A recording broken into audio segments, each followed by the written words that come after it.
கூட்டப்பட்டது. ஏன் இவ்வளவு ஒரு கன்ஃபியூஷன்? நான் ரொம்ப சிம்பிளான ஒரு கொஸ்டின். அவருக்கு வேற எந்த விதமான ரைட்ஸும் கிடையாது. என்ன வேணா இருக்கட்டும்ங்க. அப்ப நேர்பட பேசு நிகழ்ச்சிக்கு உங்கள் அனைவரையும் அன்போடு வரவேற்கின்றேன். இன்றைய நிகழ்ச்சியில் நாம் வாதிக்க இருக்கக்கூடிய தலைப்பு என்பது காங்கிரசுக்கு மாநிலங்களவை இடத்தை ஒதுக்கிய தாவேகா. ராஜ்யசபா சீட்டு தாவேகா வந்து கொடுத்துருக்குறாங்க காங்கிரஸுக்கு. அது முக்கியமான புள்ளியாக பார்க்கப்படுகிறது. அடுத்து இந்தியா கூட்டணி கூட்ட அழைப்பை திமுக நிராகரித்திருக்கிறது. அதற்கான காரணத்தையும் சொல்லியிருக்கிறாங்க. காங்கிரஸ் மீது விமர்சனத்தை முன்வைத்து அவர்கள் அந்த கூட்டணி அழைப்பை நிராகரித்திருக்கிறார்கள். இந்த ரெண்டு புள்ளிகளை மையமாக வைத்து தான் நம்ம தலைப்பை கட்டமைச்சிருக்கிறோம். தேசிய அரசியல்ல திமுக தாவேகா இனி என்ன இடத்தை வகிக்கப் போகிறது, இதுதான் தலைப்பு. நான் விருந்தினர்களை உங்களுக்கு அறிமுகம் செய்து விடுகிறேன். பத்திரிகையாளர்கள் வந்திருக்காங்க. திரு ஆர்கே அவர்கள், வணக்கம் ஆர்கே. திரு ரகு அவர்கள், வணக்கம் ரகு. லக்ஷ்மி சுப்பிரமணியன் அவர்கள், வணக்கம் லக்ஷ்மி. நம்மோடு சஞ்சீவி சடகோபன் அவர்களும் அரசியல் ஆய்வாளர் இணைந்திருக்கிறார். வணக்கம் சஞ்சீவி. ஆர்கே, உங்களிடமிருந்தே தொடங்குறேன். முதல்ல காங்கிரஸுக்கு அந்த ராஜ்யசபா சீட்டை கொடுத்துருக்குறாங்களே, அதுக்கு பின்னாடி ஏதாவது கணக்குகள் இருக்கா? நான் பெரிய ஒரு ராமாயணம் மாதிரி எழுதினேன் எக்ஸில். என்னென்ன காம்பினேஷனில் பண்ணலாம், யாருக்கெல்லாம் கொடுக்கலாம், இந்த 27 பேரை டிஸ்குவாலிஃபை பண்ணால் என்ன ஆகும், இந்த மாதிரி பல விஷயங்கள் போட்டேன். இப்போ கடைசியில் வந்து காங்கிரஸுக்கே, அதாவது ஒரு இன்டலெக்சுவலுக்கு கொடுக்கலாம், இல்லைனா காங்கிரஸ் கொடுக்கலாம். அது காங்கிரஸுக்கு கொடுக்கறதுனால என்ன, இல்லைனா தாவேக்கு எடுக்காததுனால என்ன அவர்களுக்கு பாசிட்டிவ்னு பார்த்தீங்கன்னா, டெல்லியில் ஒரு ஸ்டாண்ட் எடுக்க வேண்டிய அவசியம் கிடையாது. இப்போ பல ஓட்டுகள் வரும். இப்போ டீலிமிட்டேஷன் ஆரம்பிச்சு பல விஷயங்கள் அங்கே டெல்லியில் நடக்கும். இங்கன்னா டப்புன்னு ஒரு அறிக்கை கொடுத்துட்டு அப்படியே நம்ம பின்னால் இருந்துக்கலாம். காங்கிரஸ் ஜெயிச்சதுன்னா, ஓகே, இந்த தேர்தலில் வந்து காங்கிரஸ் ஜெயிச்சதுன்னா டெஃபினட்டாக அதுல என்ன ஒரு கேள்விக்குறி போட்டு என்ன 112 பேர் வச்சு எங்க ஜெயிக்க போறீங்க? அந்த பக்கம் 117 இருக்காருங்க. அதாவது இது ஒரு பிரவீன் சக்கரவர்த்தி அவரை சீக்கிரம் அனுப்பிச்சிருவோமா இங்கிருந்து டெல்லிக்கு? அப்போ அந்த பக்கம் இன்னும் பல விஷயங்கள் நடந்து கொண்டிருக்கு. திரும்பவே ஒரு கருத்தை வந்து வெளியிட்டு இருக்கிறாரு சமீபத்தில். அதாவது ஒரு இன்டலெக்சுவல், தமிழகத்துக்கு உகந்த ஒரு அப்பரஸ் கிளாஸ்ல இருந்த ஒரு நபர் வந்து தாராளமாக இருந்தால் அவர்களுக்கு திருமாவுக்கு வாக்களிக்காமல் முடியாது, இடதுசாரிகள் வாக்களிக்காமல் முடியாது, திமுகவும் அதிமுகவும் சேர்ந்து வாக்களிக்கக்கூடிய ஒரு சூழல் இருக்குது. 117 பேர் இருக்காங்க, தாராளமாக ஜெயித்து வரலாம். அப்படி ஒரு கேண்டிடேட் தமிழ்நாட்டில் இருக்காங்க. அப்படி ஒரு கேண்டிடேட் தாராளமாக வச்சிங்கன்னா ஜெயித்து வந்துருவாங்க இல்லையா? ஒரு காமன் கேண்டிடேட், அனைவருக்கும் பிடித்தமான கேண்டிடேட், ஒரு கான்ட்ரவர்சி இல்லாத கேண்டிடேட், அதே நேரத்தில் நல்ல ஸ்டேச்சர் இருக்கிற தமிழக சமூகத்தில் வந்து உயர்ந்து நிற்கிற ஒரு மனிதர் தாராளமாக பண்ணலாம். இது புது பூகம்பம் மாதிரி இல்ல, பூகம்பம் கிடையாதுங்க. இப்ப பேச்சுவார்த்தைகள் நடந்து கொண்டிருக்கிறது, தாராளமாக பண்ணலாம். ஏன் பண்ணக்கூடாது? ஓகே, ஆமா. அப்போ தாவேகா வந்து வாண்டடா தான் நம்ம வேண்டாம், டெல்லியில நம்ம குரல் வேண்டான்றதுக்காக தான் இந்த நிச்சயமாக என்னை பொறுத்தவரை தாவேகா வந்து அந்த முடிவை எடுக்க வேண்டாம். ஏன்னா இல்லாத ஒரே ஒருத்தர் தான் அங்க போய் இருக்க போறாரு. எல்லாத்துக்குமே வந்து அவர் வந்து இங்க போன் போட்டு கேட்க வேண்டியது ஒரு அவசியம் வரும் இல்லையா? எவ்வளவோ இஷ்யூஸ் வந்து அன்றாடம் வந்து வாதிக்கக்கூடிய ஒரு இடம். ஒரு 0 ஓவர் இருக்கு. 0 ஓவர்ல என்ன வருதுன்னு யாருக்குமே சொல்ல முடியாத ஒரு சூழ்நிலை இருக்கிறது. அது இவங்களை எம்பாரஸ் பண்றதுக்காக ஒரு 4 மேட்டர் எடுத்து போடுவாங்க இல்லையா?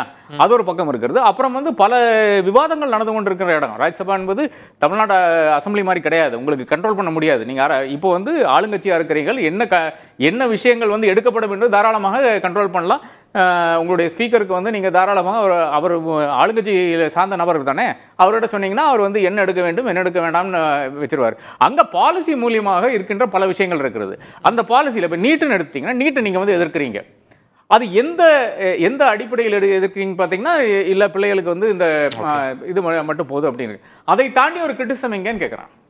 பாஜக தான் இந்த நீட்டை வந்து இவ்வளவு பிரச்சனைக்குரிய உள்ளாக்குன்னு சொல்லிட்டு இப்ப நாளைக்கு வந்து அப்படி ஒரு ரெசல்யூஷன் மூவ் பண்ணி அதை வந்து மூவ் பண்ண விடாமல், நம்ம சிபி ராதாகிருஷ்ணன் மூவ் பண்ண விடாமல் இப்ப வந்து வெளிநடப்பு செய்யறான்னு வச்சுங்க. எதிர்கட்சிகள் வந்து தாவேகானோட ஸ்டாண்ட் என்ன இருக்கும்? வெளிநடப்பு செய்வாங்களா இல்லையா? பாஜகவை கண்டிக்கணுமா வேண்டாமா? இப்படி நீட், அதாவது நீங்க எதிர்கட்சிகள் கூட இருக்கின்ற ஒரு இடத்துலயும் இந்த அளவுக்கு பிரச்சனை வருகிறது. அப்புறம் இதை தாண்டி எவ்வளவோ பிரச்சனைகள் இருக்கிறது. பொருளாதார பிரச்சனை இருக்கிறது, இந்தியாவுடைய இறையாண்மை பிரச்சனை. நீங்க சொல்றது ரொம்ப தீர்ந்த தெளிந்த முடிவா எடுத்து காங்கிரஸுக்கு கொடுத்தாச்சுன்றது ஒரு கோணம். இப்ப இந்தியா கூட்டணியின் கூட்ட அழைப்பை வந்து நிராகரிச்சிருக்காங்க அப்படின்னா, இனி திமுக தாவேக தேசிய அரசியல்ல யாரோட இருக்க போறாங்க, அது ஒரு கேள்வி வந்துருச்சு. ஆமா, தேசிய அரசியல்ல இன்னைக்கு வந்து அப்கோர்ஸ் திமுக தனித்து விடப்பட்டிருக்கிறது. ஆனா நேத்து அதற்கு பெரிய ஒரு சான்று பார்த்தோமே, தனித்து விடப்படுறாங்க. ராகுல் காந்தியை வந்து கலைஞராவோட வானளவுக்கு புகழ்ந்து தானே போட்டிருக்காரு, ஒரு பதிவு போட்டிருக்காரு. ஏன் போட்டுறாரு? அவருக்கு தெரியுது இல்லையா? டெல்லி மட்டும் ஒருத்தர் வந்து அவரை பார்க்காம திருப்பி வந்துட்டார் இல்லையா? அவர் காத்துட்டு இருந்தார் இல்லையா? அப்போ ராகுல் காந்தி ஒரு பதிவு போடுறாரு, மம்தா பானர்ஜி ஒரு பதிவு போடுறாங்க, தேசிய அளவில் இருக்கின்ற பல தலைவர்களும் வந்து ஒன்றும் பதிவு போடுறாங்க, இல்லைன்னா அவர்களுடைய கருத்தை வந்து மு.க. ஸ்டாலினுக்கும் கனிமொழிக்கும் தெரிவிச்சிருக்காங்க. அது சமிக்கையா? அதோட என்ன வேணுங்க? ஏன் இவ்வளோ, அதாவது திமுகவுக்கும் காங்கிரஸுக்கும் உறவே இல்லை, எல்லாம் பிரச்சனையாயிடுச்சு. இங்க சென்னைக்கு வருகின்ற ராகுல் காந்தி வந்து இந்த பதவியேற்பு நாளில் வந்து மு.க. ஸ்டாலினுக்கு ஒரு ஃபோன் கூட போடாம தப்பு கிளம்பி போயிட்டாரு. அதன் பிறகு இப்படி பதிவு போட வேண்டிய அவசியம் என்ன? கலைஞர் 2011 இங்க வராருங்க, இவர் ராகுல் காந்தி வராருங்க. அப்போ வந்து இவர் வந்து ஊழல்வாதி என்ற அந்த கருத்தை வந்து 2-3 இடத்துல தெரிவிச்சு, அப்போ இது அந்த 2G உச்சகட்டத்தில் இருக்கிற சமயத்துல இவர் சந்திக்காம செல்றாரு. கலைஞர் வந்து எங்கிட்ட வருத்தப்படுறாரு, என்னங்க இப்படி பண்ணிட்டாருங்க, இது விட்டு வந்து சென்னையை வந்து என்ன வந்து சந்திக்காம போறாரு அப்படின்னு வருத்தப்பட்டாரு என்கிட்ட. 2 முறை அந்த பிரச்சனை நடக்கிறது. ஒரு முறை கார்த்தி செல்வன் கூட எழுதியிருக்காரு, டைம்ஸ் ஆஃப் இந்தியா இந்த டைம்ல அவர் எழுதியிருக்காரு. நானும் இதை பத்தி பதிவிட்டு இருக்கிறேன், எழுதியிருக்கிறேன். அப்புறம் அவர் மறைவுக்கு பிறகு ராகுல் காந்தி ஒரு பதிவு போட்டு போது அதுலயும் நான் வந்து கமெண்ட் பண்ணியிருக்கேன். ஏங்க உயிரோடு இருக்கும்போது நீங்க ஒண்ணுமே பண்ணல, இப்போ வந்து ஐயோன்னு சொல்லிட்டு ஒப்பாரி வச்சா என்ன அர்த்தம்னு கேட்டிருக்கேன். இப்போ அப்படி இருக்கிற ராகுல் காந்தி தான் இன்னைக்கு வந்து நேற்று வந்து நீங்க சொல்றது வந்து இன்னொரு குழப்பமான சூழல்ல தான் இருக்கு. யார் இந்தியா கூட்டணியில இருக்க போறாங்க, 29 என்ன அலைன்ஸ், அதுல ஒரு குழப்பம் தான் இருக்கு. நிச்சயமா குழப்பம் இருக்குங்க. நீங்க கையெழுத்து போட்டாலும் சரி, கையெழுத்து போடலனாலும் சரி, யாரை கொண்டு வந்து நீங்க அமைச்சரா உட்கார வச்சாலும் சரி, உட்கார வைக்கட்டாலும் சரி. இப்போ திடீர்னு இன்னொரு பிரச்சனை வருதுல்ல, மேகதாது வருதுல்ல, அதான் பேசிட்டு இருந்தேன்னா. மேகதாதுல என்ன சொல்றாரு, டி.கே. சுகுமார் வந்து சொல்றாரு மேகதாது கட்ட போறேன் அப்படிங்கிறாரு. மாணிக்கம் தாகூர் வந்து கட்ட போறேன்னு சொன்னாரு, அதனாலதான் நான் அவருடைய இது பதவிக்கு விழாக்கு செல்லுங்கிறாரு. 2 பேரும் காங்கிரஸ் தானே. மாணிக்கம் தாகூர் இன்னும் சொல்ல போனா பயங்கரமான இன்ஃபுளுன்ஸ் இருக்கின்ற நபர், அவர்னாலதான் இந்த கூட்டணி வந்து, அவரும் பிரகவன் சக்கரவர்த்தினாலதான் இந்த கூட்டணி வந்தது. இப்ப இவ்வளோ இன்ஃபுளுன்ஸ் இருக்கிற நபர் வந்து ராகுல் காந்தி கிட்ட சொன்னி ஒரு போன் போட்டு சொல்ல முடியாதா, டி.கே. கிட்ட கொஞ்சம் சற்றே அடக்குங்கள் ஐயா, 2028 தானே உங்களுக்கு தேர்தல், 2028 ஜனவரியில் ஆரம்பிச்சா போதுமே இந்த நாதம் அப்படின்னு சொல்ல வேண்டாம். நீங்க எப்படி இதை திமுக தாவேகா தேசிய அரசியல்ல எப்படி நீங்க புரிஞ்சுக்கிறீங்க? தாவேகாவோட ரோல் என்னவா இருக்கும்? விஜய் என்ன செய்ய போறார் 29 எலெக்ஷன்? விஜய் வந்து இதே மாதிரி ஒரு மௌன முனியாக கண்டினியூ பண்ணுவார். எவ்வளவு முடியுமோ அவ்வளவு மட்டும் போவாரு. மு.க. ஸ்டாலினை பொறுத்தவரை, திமுகவை பொறுத்தவரை திடீர்னு ஒரு இது வந்திருக்கிறது. அதாவது திமுக பாஜக கூட்டணி, திமுக வந்து அமைச்சரவையில் அங்கம் வகிக்கணும். நான் இங்க சொல்றேங்க, கிடையாது, அப்படி எல்லாம் ஒன்றும் கிடையாது. அவங்க எல்லாம் அவ்வளவு முட்டாள்கள் கிடையாது. 15 வருஷமாக ஒரு அரசியல் வந்து ஒரு எதிர்ப்பு அரசியல் எடுத்துட்டு போறாங்க. திடீர்னு அதெல்லாம் விட்டு போய் அங்க பாஜக போய் சேர்றதுக்கு இவர்கள் அவ்வளவு முட்டாள்கள் கிடையாது. லட்சுமி, இப்போ 2 விஷயம் இருக்கு. எல்லாரும் என்ன சொன்னாங்கன்னா, காங்கிரஸோடு இவங்க தாவேகா கூட்டணி 29 வரைக்கும் கூட்டணி அப்படின்னா, இப்ப இந்தியா கூட்டணியினுடைய நிலைமை என்னவாக போகிறது? இன்னொன்று, தேசிய அரசியல்ல திமுக தனித்து விடப்படுகிறதா, இல்ல அது 3வது அணி அமைக்க போறாங்களா? இப்படி நிறைய கேள்விகள்லாம் இருந்ததுல, நீங்க எப்படி அரசியல்ல திமுக தனித்து விடப்பட்டதாக அப்படி வந்து நீங்க இன்னைக்கு அப்படி ஒரு முடிவை இன்னைக்கே எடுத்துட முடியாதுன்னு தான் நான் நினைக்கிறேன். இந்த இந்தியா கூட்டணி கூட்டத்துல பங்கேற்கல அப்படின்றதுக்காகவே திமுக தனித்து விடப்பட்டிருக்கிறது, அல்லது வந்து இந்த இனி வந்து தேசிய அரசியல்ல திமுகவுக்கு பெரிய இடம் கிடையாது அப்படின்னு புரிஞ்சுக்க முடியாது. ஏன்னா பார்லிமெண்ட்ல அவங்களோட நம்பர்ஸ் வந்து ரொம்ப முக்கியம். 22 எம்பிக்கள் இருக்கிறார்கள். எல்லா இஷ்யூஸ்லயும் அவங்களோட ஓட்ஸும் வந்து ரொம்ப இம்பார்ட்டண்டா கவுண்ட் ஆகும். இன்னும் சொல்ல போனா, இந்தியா கூட்டணியினுடைய தலைமை காங்கிரஸ் தான் இதுவரைக்கும் யாராவது வெளிப்படையாக அறிவிச்சிருக்கிறாங்க. நம்ம புரிஞ்சுக்கிறோம், டாமினன்ட் பார்ட்னர் காங்கிரஸ் அப்படின்றதுனால இந்தியா கூட்டணி காங்கிரஸ் தலைமையில் இருக்கக்கூடிய கூட்டணின்னு நம்ம புரிஞ்சுக்கிறோம்.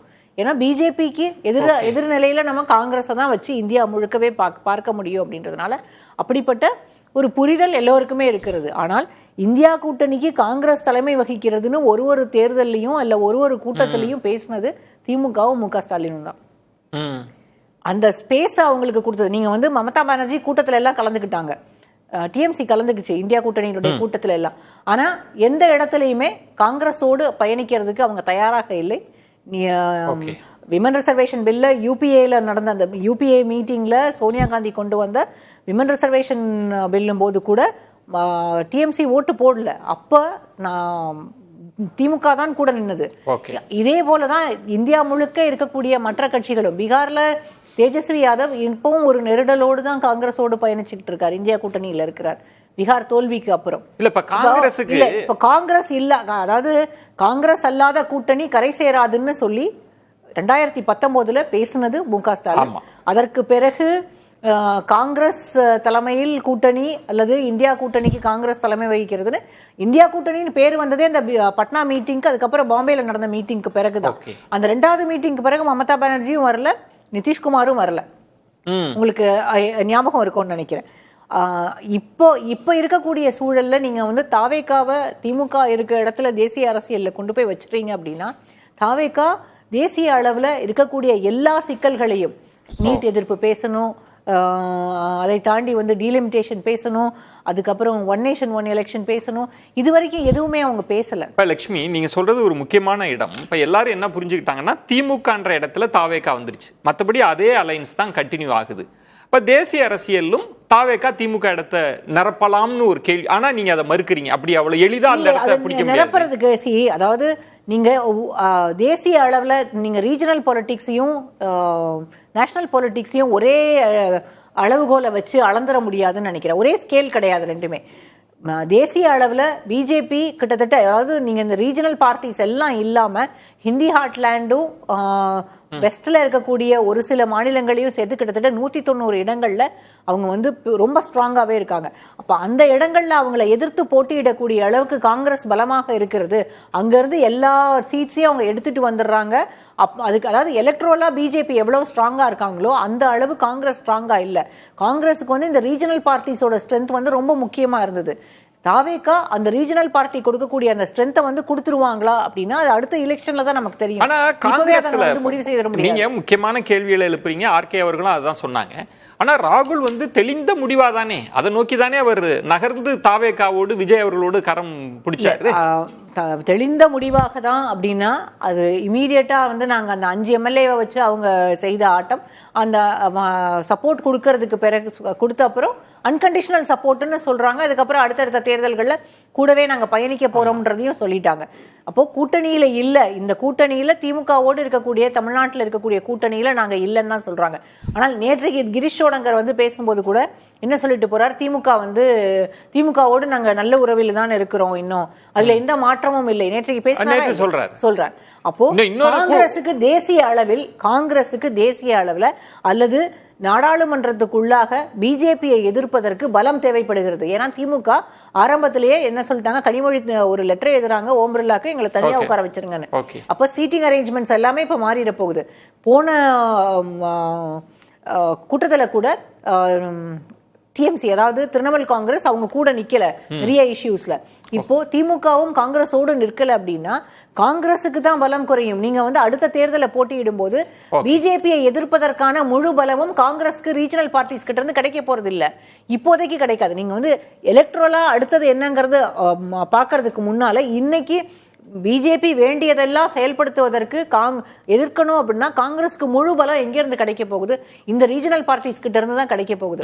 அப்ப ரீஜனல் பார்ட்டிஸ் இல்லன்ற போது காங்கிரஸ்னுடைய நீங்க சொல்வது சோடங்கர் அவர்கள் நேத்து சொன்னது அது பலருக்கு குழப்பமா இருந்தது. என்ன சொல்றாங்கன்னா, இந்தியா கூட்டணியில திமுக தொடருது, நாங்க மாநிலத்துல தாவேகா காங்கிரஸ் கூட்டணிக்கு என்ன பேர் வைக்கணும்னு யோசிக்கிறோம் அவர் பேசினார். இப்ப அண்மையில இப்ப சிதம்பரம் அவர்களை நான் நேர்காணல் செய்கிற போது அவரும் சொல்றாரு இந்தியா கூட்டணியில திமுக இருக்கணும் அப்படின்றார். நான் இப்ப கேட்டேன், இது வந்து மாநில கூட்டணி தான், இதுக்கு மாநில அரசியலுக்கான அணி தான். புரிஞ்சுக்க, திமுக பேசின அளவு அதே வீரியத்தோடு தேசிய அளவில் இருக்கக்கூடிய பிஜேபி அல்லது ஆர்எஸ்எஸ் சித்தாந்தங்களையோ இல்ல ஆர்எஸ்எஸ் கொண்டு வரக்கூடிய திட்டங்களையோ அல்லது பிஜேபி கொண்டு வரக்கூடிய மாநிலங்களை பாதிக்கக்கூடிய திட்டங்களையோ இல்ல அந்த மாநில உரிமையை பெடரல் ரைட்ஸை திமுக பேசின அளவுக்கு ரொம்ப வீரியமா தாவேகா பேசுமா அப்படின்னா இதுவரைக்கும் நமக்கு பதில் கிடையாது. இப்ப இதுல 2 முக்கியமான விஷயம் இருக்கு. ராஜ்யசபா சீட்டு கொடுக்குறாங்க, அது ஒரு கேள்வியா இருந்தது. இல்ல காங்கிரஸ் அப்படின்னா என்ன புரிஞ்சுக்கிட்டாங்கன்னா இணக்கமா இருக்கிறாங்க 2 பேரும், அந்த அலைன்ஸ் ரொம்ப ஸ்ட்ராங் ஆயிடுச்சு அப்படின்னு பார்க்கப்பட்டது. நேத்து சோடங்கர் அவர்கள் என்ன சொல்றாங்க, இந்தியா கூட்டணியில இருக்கு அப்படின்றாங்க. எப்படி தாவேகாவும் திமுகவும் ஒரு அணியில இருக்குமான்ற ஒரு கேள்வி. சிதம்பரம் அவர்கள் சொல்றாங்க மேற்கு வங்கம் கேரளாவில எல்லாம் அப்படி ஒரு அரேஞ்ச்மெண்ட் இல்லையாங்க, மாநில கட்சிக்குள்ள இருக்கும் போட்டி, ஆனா பாஜக எதிர்ப்புல ஒன்னு சேருவாங்கன்னு அவங்க சொல்றாங்க. இதை தாண்டி மாணிக்கம் தாகூர் வாய்ஸ் அது யாரோடதுன்னு தெரியல. அவர் என்ன சொல்ற, அவங்க பிஜேபியோட அக்ரிமெண்ட் போட்டாங்க, அது தெரிஞ்சுதான் நாங்க நன்றி கூற போகலன்னா அப்போ என்ன நடக்கு? காங்கிரஸ் என்ன நினைக்குது, திமுக என்ன நினைக்குது, தாவேகா என்ன தேசிய அரசியலுக்கு? நீங்க இப்ப அண்ணாமலை வந்து ஒரு தனி கட்சி ஆரம்பிக்கிறதுக்கு வந்து அமித்ஷா அவங்க நிதின் நபீன்லாம் போய் பாக்குறாரு. அதாவது காடியெல்லாம் வெளில வரணும், குப்புற விழுந்தாலும் மீசல மண் ஓட்டல, நாளைக்கு BJP B team C team சொல்லிக்கிங்க, இருந்தாலும் நான் அதை வந்து ஒரு கர்டசி காலாக பண்ணுவேன். ஏன்னா நான் உருவாக்குனதே அவங்க தான் அப்படிங்கிற மாதிரி ஒரு முயற்சி, டிப்ளமேட்டிக் முயற்சி எடுக்கிறாருல. அந்த மாதிரி காங்கிரஸ் ஒரு பேசிக் கர்டசி கூட திமுக எக்ஸ்டெண்ட் பண்ணல. அதாவது நீங்கள் 28 சீட்டு ப்ளஸ் ராஜ்யசபா, அநியாயம் இல்லை அது. அதை பற்றி நம்ம பேசணும்ல. அதாவது நீங்கள் தமிழ்நாட்டில் காங்கிரஸ் வந்து விராட் கோலி ஜஸ்பீத் பும்ரா பேட்டிங் காம்பினேஷன் மாதிரி, ஒருத்தர் தான் பேட் பண்ணுவார், ஒருத்தர் வந்து ஓடிக்கிட்டு தான் இருப்பார், அவரால் பேட் பண்ண முடியாது. அந்த மாதிரி ஒரு நிலைமையில் இருக்கிறாங்க. ஸோ அப்படி இருக்கும்போது அதை வந்து திமுக கிட்டே சாதிச்சுக்கிட்டாங்க, இப்போ தாவகிட்டையும் சாதிச்சுட்டு இருக்காங்க. அதை அந்த பேசிக் கேள்வி நம்ம கேட்கணும். Do they deserve it? Congress என்ன செஞ்சிருக்கிறாங்க கட்சி வளர்ச்சிக்கு, அடுத்த கட்டத்துக்கு போகிறதுக்கு என்ன செஞ்சுருக்காங்க? கடந்த 5 வருடங்களாக திமுகவோட ஒரு பிரான்ச் ஆஃபீஸ் மாதிரி பேசிக்கிட்டு இருந்தாங்க. சரி, திமுகவை எதிர்க்க முடியாது, அவங்களோட கூட்டணியில் இருக்கீங்க. மோதியை எதிர்த்து தமிழ்நாட்டில் என்ன செஞ்சீங்க? காமராஜர் அரங்கம் அவ்வளோ பெரிய ஆடிட்டோரியம் இருக்குல்ல, சிஏஏ பற்றி ஏதாவது ஒரு செமினார் வச்சிங்களா? மக்களுக்கு எஜுகேட் பண்ணிங்களா? மோதியோட கொள்கைகளை பற்றி மக்கள்கிட்ட ஏதாவது பிரச்சாரம் பண்ணிங்களா? எதுவுமே கிடையாது.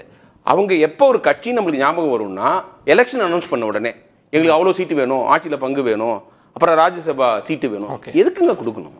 நியாயமாக கேட்டு தமிழ்நாட்டில் நிறைய பேருடைய கேள்வி அதுதான் இருக்கு. நீங்கள் என்ன பண்ணிட்டீங்க உங்களுக்கு கொடுக்கணும்? இதுனா எங்களுக்கு பட்டா போட்டு. இப்படி நான் ஒரு கேள்வி கேட்கிறேன், தாவேகை ஏன் கொடுத்தது? அவங்க நினைச்சிருந்தா அவங்கள்ட்ட ஒரு பெரிய லிஸ்ட் இருக்குல்ல, அவங்களுக்கு என்ன கணக்கு இருந்தது? அதாவதுங்க, விஜய் வந்து அந்த போக்கர் பிளேயர்ஸ்க்கு ஒரு ஃபேஸ் இருக்கும். கையில் சீட் இருக்கும்போது முகத்தில் என்ன சீட் இருக்குன்னு வெளி உலகத்துக்கு காமிக்க கூடாது. மட்டமான சீட் இருக்கும்போது கெத்து காமிக்கணும், அல்லது நல்ல சீட் இருக்கும்போது ஒண்ணுமே இல்லாத மாதிரி இருக்கணும், எதிராளியை ஏமாத்தணும். அந்த மாதிரி ஒரு ஃபேஸ் வச்சிருக்கிறாரு. அவருக்கே 2 ஃபேஸ் இருக்குது. செக்ரட்டேரியட்ல ஒரு ஃபேஸ் இருக்குது, பொதுக்கூட்டத்தில் மக்கள்லாம் பார்க்கும்போது வேற ஒரு மாதிரியான ஃபேஸ் வச்சிருக்காரு. அது வந்து அவருக்கு ஹெல்ப் பண்ணுது. அவரோட சைலன்ஸோட சேர்ந்து அந்த போக்கர் ஃபேஸ், அவர் என்ன நினைக்கிறாரு, என்ன செய்வாருன்னு யாராலையுமே டீகோட் பண்ண முடியல. இது எதுக்காக பண்ணியிருப்பாரு? ஒரு 4-5 காரணம் நம்ம சொல்றோம். ஒன்று வந்து, என்னுடைய கூட்டணி கட்சிகளை திமுகவோட நான் இன்னும் பெருந்தன்மையா டீல் பண்ணுவேன். திமுக என்ன பண்ணுது? மாநில சுயாட்சிலாம் பேசுற கட்சி, உங்க செந்தில போட்டிடக்கூடாது. என்ன இந்த விதத்துல நியாயம்? எல்லாருக்கும் ஒரு ஐடென்டிட்டி இருக்கு. வைகோ வந்து கிட்டத்தட்ட 30 வருஷமா ஒரு கட்சி நடத்திட்டு இருக்காரு, ஏதோ பேசிட்டு இருக்காரு, பெரிய செல்வாக்குலாம் இல்லை. பட் அவங்க செந்தில போட்டியிட முடியல. அதே மாதிரி ஜவஹர்லால் கட்சியும் பண்ண முடியல. இந்த மாதிரிலாம் செஞ்சது வந்து அவங்களுக்குள்ளாரே ஒரு வருத்தத்தை ஏற்படுத்தியிருக்காது. உண்மை அது. அப்படி இருக்கிற போது இப்பதான் வந்தாங்க எங்களோட கூட்டணிக்கு. தேர்தலுக்கு முன்னாடி நான் எவ்வளவு முயற்சி செஞ்சும் வரல, இப்ப வந்திருக்கிறாங்க, உடனே நான் தூக்கி கொடுக்குறேன். திமுக வந்து கொடுத்தது ஒரு லாங் ஸ்டாண்டிங் அலையன்ஸுக்கு கொடுத்த ஒரு அவங்க பண்ண ஒரு சகாயம்னு வச்சுக்கலாம். ஆனா இவரு வந்த உடனே கொடுத்துருக்கிறாரு. அதான் டெல்லியில ரெப்ரசன்டேஷன் வேணும், டெல்லியில குரல் வேணும், உங்களுடைய கருத்துக்களை இப்ப அங்க வந்து பேசணும்னு நினைக்கும் போது இல்ல, அதுலயே எனக்கு ஒரு கேள்வி, அப்படி கொடுத்துருக்காங்களா இல்ல இந்த ஸ்பெசிபிக் கேண்டிடேட் எனக்கு ரொம்ப நெருக்கமானவர் நண்பர் அதனால நாங்க கொடுக்குறோம்னு கொடுத்துருக்காங்களா காங்கிரஸ்? அப்படி ஏதாவது விஜய் நட்புன்னு கேட்கிறேன் நான். இவரு பிரவீன் சக்கரவர்த்திக்கு விஜயோட என்ன பெரிய நட்பு? எவ்வளோ நாள் நட்பு? இவர் விஜய்க்கு பாப்புலாரிட்டி இருக்குன்னு தெரிஞ்சு இந்த எலெக்ஷனுக்கு முன்னாடி, விஜய் கட்சி ஆரம்பிச்சே 2 வருஷம் தான் ஆகுது, 2.5 வருஷம் ஆகுதுன்னு வச்சுங்க. பிரவீன் சக்கரவர்த்தி அதுக்கு முன்னாடி அவருக்கு தெரியுமா? பிரவீன் சக்கரவர்த்தி விஜய்க்கு தெரியுமா கேட்குறேன்னா? இன்னும் நட்பு கிட்புன்னு பயங்கரமா அவர் வந்து அதை ஒரு பப்ளிக்கா காமிக்கிறாரு. அங்க போய் பார்த்தாங்கல்ல பனையூர்ல, இப்போ பல வருஷம் பள்ளி தோழன் மாதிரிலாம் அவர் வந்து பிஹேவ் பண்ணாரு பிரவீன் சக்கரவர்த்தி. நான் அவருக்கும் தமிழ்நாட்டுக்கும் தமிழ் பேச தெரியும் கொஞ்சம் அறகுறையாங்கிறதுனாலே அவர் தமிழ்நாட்டு ரெப்ரசன்டேட்டிவ் ஆகிறாரு. இப்போ இந்த ஆட்டத்தின் மூலம் நம்ம தேசிய அரசியல்னு விரிச்சு பார்க்குறப்போ என்ன நடக்க போகுது? காங்கிரஸுக்கு ரொம்ப முக்கியம், 29 ரொம்ப முக்கியம்னா என்ன பண்ண போறாங்க? அவங்களுக்கு தாவேகா வேணுமா திமுக வேணுமா? நான் இது மட்டும் சொல்லிட்டு வந்துடுறேன் விஜய். அதாவது பிரவீன் சக்கரவர்த்திக்கும் தமிழ்நாடு காங்கிரஸ் வளர்ச்சிக்கு என்ன சம்பந்தம்? அவர் என்ன பண்ணியிருக்கிறாரு? பெரிய டாட்டா சயின்டிஸ்ட், அது இது கிராஃப்லாம் போட்டு இதெல்லாம் காலம்லாம் எழுதுவாருங்கிறத தாண்டி ஒரு அந்த ரியல் பாலிட்டிக்கு ஒரு டச் இருக்கா? தமிழ்நாடு காங்கிரஸ் தொண்டர்களுக்கு அவர் தெரியுமா? தமிழ்நாடு காங்கிரஸ் வளர்ச்சிக்கு ஏதாவது பண்ணியிருக்காரா? இந்த மாதிரி இன்டெலெக்சுவல்ஸை வச்சு நீங்க கட்சியை வளர்க்க முடியும். So called intellectuals, I don't know whether is intellectual. So அந்த மாதிரி ஆட்களை வச்சு நீங்க கட்சியை வளர்க்க முடியுமா? அவருக்கு கொடுக்கணுமாங்கிற கேள்வி. ஃப்ரெண்ட்ஷிப் இருந்தாலும் உண்மையிலேயே காங்கிரஸ் வளர்ச்சிக்கு அது உதவுமான ஒரு கேள்வி இருக்குது. அப்புறம் நீங்க கேட்ட அந்த இந்தியா கூட்டணி ஒன்று இருக்கா? இப்போ எங்க இருக்குது? அதாவது ஐடியாலஜிக்கலா பிஜேபி எதிர்த்த கட்சி வந்து திமுக. டிஎம்சிக்கெல்லாம் ஐடியாலஜிக்கலாலாம் ஒன்றும் கிடையாது, அவங்களே ஒரு சாஃப்ட் இந்துத்துவ பண்றவங்க தான். அவங்களுக்கு பிஜேபி பெங்காலில் வளர போனதுதான் பிரச்சனை. பட் திமுக வந்து ரொம்ப ஸ்ட்ராங்கா இருந்தாங்க, ஒரு பேக் போன் மாதிரி இருந்தாங்க. அவங்களோட நீங்க ஒரு ரிலேஷன்ஷிப் மெயின்டைன் பண்ண முடியல. நான் என்ன சொல்றேன், திமுக ஏடிஎம்கேவோட போக ட்ரை பண்ணியிருந்தாலும் அது உரிமையோட நீங்க சண்டை போடலாம்ல. அதுலயே அதெல்லாம் ஏன் செய்யல மாணிக்கம் தாகூர் அல்லது மத்தவங்க ஏன் செய்யல? இல்ல ரகு, அந்த இடத்துல மாணிக்கம் தாகூர் வந்து ஏதோ ஏடிஎம்கே டிஎம்கே பேச்சுவார்த்தை நடந்துச்சு அதனால நாங்க போனோன்ற தன்மையில பேசுறாரே தவிர, நம்மளே பலமுறை பேசியிருக்கோம். அவங்க எலெக்ஷனுக்கு முன்னாடியே மனதளவுல வெளியே எக்ஸாக்ட்லி அதான் நான் சொல்றேன். நீங்க வந்து ஒரு காரணமா சொல்றாங்க 2024 மக்களவை தேர்தலில் எங்களுக்கு 15 சீட்டு வேணும் 20 சீட்டு வேணும் கேட்டீங்கன்னா லாஜிக். அதுக்கு முன்னாடியே சீட் எங்களுக்கு நீங்க அதிகமா கொடுக்க மாட்டேங்கிறீங்க, ஆட்சியில பங்கு கொடுக்க மாட்டேங்கிறீங்க, உள்ளாட்சி தேர்தல் எங்களுக்கு நிறைய ரெப்ரசன்டேஷன் வேணும், அப்படி சண்டை போட்டு போயிருந்தா விஜய் கிட்ட போயிருந்தா எலெக்ஷனுக்கு முன்னாடியே அது தைரியம். விஜய்க்கு என்ன இருக்குன்னு தெரியாத போது போறது தைரியம். அவருக்கு இவ்வளோ வாக்கு இருக்கு 1.25 கோடி வாங்கிட்டாரு தனியா நின்று அப்படின்னு தெரிஞ்சு போறது தைரியம் கிடையாதுன்ற ஆப்பர்ச்சுனிசம் இது. நான் இந்தியா கூட்டணி பத்தி பேசணும்னா ஆம் ஆத்மி பார்ட்டியோட லீடர்ஸ் வந்து அந்த மதுபான கேஸ்ல இருந்து விடுவிக்கப்பட்ட உடனே தங்களுக்கு வேண்டப்பட்டவர்களை விடுவிப்பார்கள் அப்படின்னு காங்கிரஸோட அபிஷியல் ஸ்டேட்மெண்ட்டுங்க அது. அதாவது கேஜ்ரிவாலுடைய ரொம்ப தீவிரமான எதிரிகளே அவர் ஊழல் செய்ய மாட்டாரு செஞ்சிருக்க மாட்டாருன்னு சொல்ற போது காங்கிரஸ் இந்தியா கூட்டணியில் இருந்த கேஜ்ரிவால இப்படி பேசுது. அப்புறம் மம்தா பானர்ஜிக்கு எதிராக அங்க கேண்டிடேட் நிறுத்துறாங்க. சண்டை இப்ப வந்து அவர் அபிஷேக் பானர்ஜி மெசேஜ்லாம் அனுப்புனாலும் அதுக்கு முன்னாடி இந்த சாலிடாரிட்டி இல்ல. இங்க பினராயி விஜயன் வந்து ரொம்ப சந்தோஷப்படுவார் ராகுல்ன்றாரு அப்படின்னு சொல்ற அளவுக்கு இவர் பேசுறாரு. அப்ப நீங்க சொல்றது ஒரு பாயிண்ட் நம்ம பேசலாம் நினைக்கிறாரு. இப்ப இந்தியா கூட்டணின்னு ஒண்ணு இருக்கான்ற ஒரு கேள்வி இருக்கு. அப்ப ராகுல் காந்தி என்னதான் நினைக்கிறார்? விஜய் போதும்னு நினைக்கிறாரா? ஒருவேளை விஜயை வச்சு அவருக்கு இந்தியா கூட்டணி மேல நம்பிக்கை போயிடுச்சு. இந்தியா கூட்டணி எதுக்கு வந்தது? இந்தியாங்கிற ஐடியாவை எது பிஜேபி செதைக்குது, நாங்க விட மாட்டோம், unity and diversity is our strength அப்படி இப்படிலாம் சொல்லி தான் வந்தாங்க. இந்தியா கூட்டணியை சிதைத்த பெருமை காங்கிரஸ் தான் உண்டு. இப்போ நீங்க இதுல எடுத்துங்க, மகாராஷ்டிரால உத்தவ் தாக்கரே அவரு கூட அந்த சிவசேனா ஒன்னாகலாம். இவரு சரத்பவார் எனி டைம் அந்த பக்கம் போயிடுவார். அவருக்கு கன்விக்ஷனே கிடையாது, எந்த கொள்கையும் கிடையாது அவருக்கு.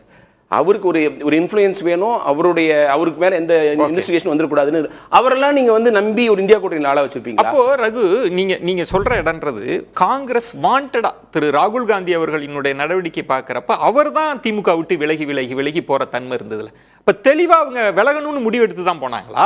ஆமாமா, போயிட்டாங்க. சோடங்கர் ப சிதம்பரம் அவர்கள்லாம் இன்னும் இந்தியா அலைன்ஸ்ல இருக்கிறாங்கன்னு சொல்றாங்க. எதுக்காக ரிடிகுலஸ்? எப்படிங்க அது போக முடியும்? அவங்க இவ்வளவு கசப்புணர்வோட வந்துட்டு உதயநிதி ஸ்டாலின் வந்து என்ன சொல்றாரு, வந்து எக்காலத்திலையும் நாங்க காங்கிரஸோட கூட்டணி வைக்க கூடாது அப்படின்னு அவர் வந்து ரொம்ப ஆணித்தரமா சொல்றாரு. தீர்மானமே போட்டாங்க. அது போகிறதுக்கான சான்ஸே இல்ல. இப்போ நீங்க வந்து இந்தியால ஒரு பெக்யூலியர் சிச்சுவேஷன் இருக்குது.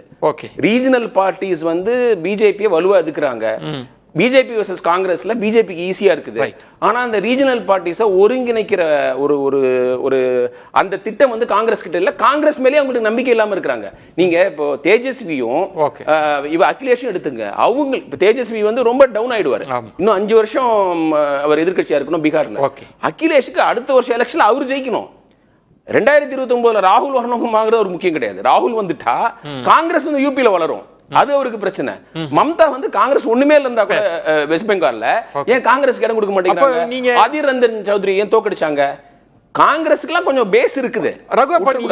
என்னதான் நடக்கும்? தாவேகா இன்னைக்கு எமர்ஜ் ஆயிருக்காங்க, பாஜக கொள்கை எதிரின்லாம் சொல்றாங்கன்னா தேசிய அரசியல்ல ஒரு ரோல் எடுத்தாகணும்ல.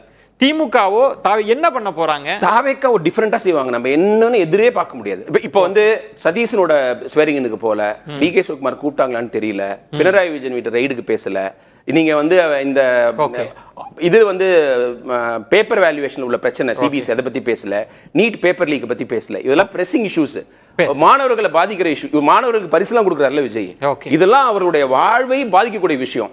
அதுக்கப்புறம் 9வது படிக்கிறவங்களுக்கு 3 மொழி, அதை பத்தியும் பேசல. அவர் எப்ப பிஜேபி எதுக்குறாரு, எதுக்கு எதுக்குறாரு, எங்க எதுக்குறாரு, எப்ப எதுக்குறாரு சொல்லல. அவர் சஞ்சீவி சடகோபன் எப்படி பாக்குறீங்க? காங்கிரஸ் ஒரு முடிவு எடுத்தாச்சு, கிட்டத்தட்ட அந்த உறவை முறிச்ச தன்மை தான். அதை காங்கிரஸ் பல தலைவர்கள் அப்படி சொல்லாதீங்க அப்படின்னு ப சிதம்பரம் போன்றவர்கள் எல்லாம் சொன்னாலும் கூட திமுக அப்படித்தானே பாக்குது. நாங்க காங்கிரஸ் துரோகம், அதனால நாங்க விலகி இருக்கோம். அந்த திமுக தலைமை கழகம் வெளியிட்டு இருக்கிற அறிவிப்பை பாக்குறப்ப இஷ்யூவுக்கு நாங்க தொடர்ந்து குரல் கொடுப்போம், ஆனா இதுல இருந்து வெளில இருக்கோம். கிட்டத்தட்ட காங்கிரஸில் இருந்து திமுக டிஸ்டன்ஸ் பண்ணியிருக்கு. நாங்க இஷ்யூவுக்கு பேசுவோம், ஆனா காங்கிரஸ் இருக்கக்கூடாதுன்ற இடம் தான். அப்ப திமுக என்ன செய்ய போகுது, தாவேகா என்ன செய்ய போகுது, எப்படி பாக்குறீங்க? திமுகவோட அறிக்கை ஒரு முக்கியமான லைன். வருகின்ற ஜூன் 8ஆம் தேதி டெல்லியில் நடைபெறும் இந்திய கூட்டத்தில், அதாவது காங்கிரஸ் பங்கேற்கும் கூட்டத்தில் திராவிட முன்னேற்றம் பங்கேற்காது அப்படின்னு தெளிவா போட்டிருக்காங்க. அதாவது காங்கிரஸ் பங்கேற்கும் கூட்டம் அப்படின்னா காங்கிரஸ் அல்லாத ஒரு கூட்டம் நடந்தா பங்கேற்குமா அப்படின்ற கேள்வி எழுது இல்லையா? சோ திமுக முயற்சி என்னவா இருக்கும் அப்படின்னா காங்கிரஸ் தேசிய அளவுல தடுத்து விடணும். ஏன்னா அவங்க தெளிவா போட்டிருக்காங்க, காங்கிரஸ் கட்சி செய்த காரியத்தால் காயமடைந்து இருக்கிறோம் போட்டிருக்காங்க இல்லையா? ஒரு சொல்லி மென்ஷன் பண்ணிருக்காங்க. அப்படி இருக்கும்போது பாஜக ஜெயிக்குதோ இல்லையோ, ஆனா காங்கிரஸ் தோக்கணுன்ற எண்ணம் கண்டிப்பா வந்து திமுக மத்தியில் இருக்கும் இல்லையா? ஏன்னா நீங்க தேர்தல் அந்த கூட்டணி அமைச்ச பிறகு பாத்தீங்க அப்படின்னா அகிலேஷ் யாதவ் போன்ற தலைவர்கள் வந்து ட்வீட் போட்டாங்க இன்னைக்கு திமுக ஆதரவா. அது இன்டைரக்டா காங்கிரஸ்க்கு மெசேஜ் தான், இந்த மாதிரி செய்து தவறுன்ற மாதிரி ஒரு மென்ஷன் பண்ணி ட்வீட் போட்டிருந்தாங்க. ஆனா இப்ப தேசிய அளவுல வந்து ஒரு ரியலைன்மெண்ட் தமிழகத்தில் எப்படி நடந்திருக்கோ தேசிய அளவுல பாத்தீங்க அப்படின்னா ஒரு எலெக்ஷன் ரியலைன்மெண்ட் நடந்திருக்கு இந்த ஐந்து மாநில தேர்தல்ல. சோ டிஎம்சி பாத்தீங்கன்னா தேர்தலுக்கு முன்பாக இந்தியா அலையன்ஸ் கொஞ்சம் விலகி இருந்தாங்க. ஏன்னா அவங்க என்னன்னா தான் முதலமைச்சரா இருக்கிறாங்க அப்படின்ற ஒரு இது இருந்தது. ஆனா இப்ப பாத்தீங்க அப்படின்னா அந்த கூட்டணி இந்த இந்தியா அலையன்ஸ் மீட்டிங் கூட்டுறது அவங்கதான். டெரிக் ஓபிரைன் ஃபர்ஸ்ட் இனிஷியேட் பண்றாரு. அதுக்கப்புறம் வந்து மம்தா பானர்ஜி வந்து கேசி வேணுகோபால் போன்ல பேசுறாங்க.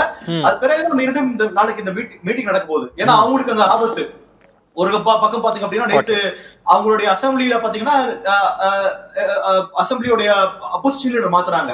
இப்ப வந்து இந்த இருக்கக்கூடிய குழப்பத்தை பயன்படுத்தி பாஜக என்ன ட்ரை பண்றாங்கன்னா பார்லிமெண்ட்ல இருக்கக்கூடிய அந்த 20 எம்பிக்களோட ஆதரவை பெற பாக்குறாங்க.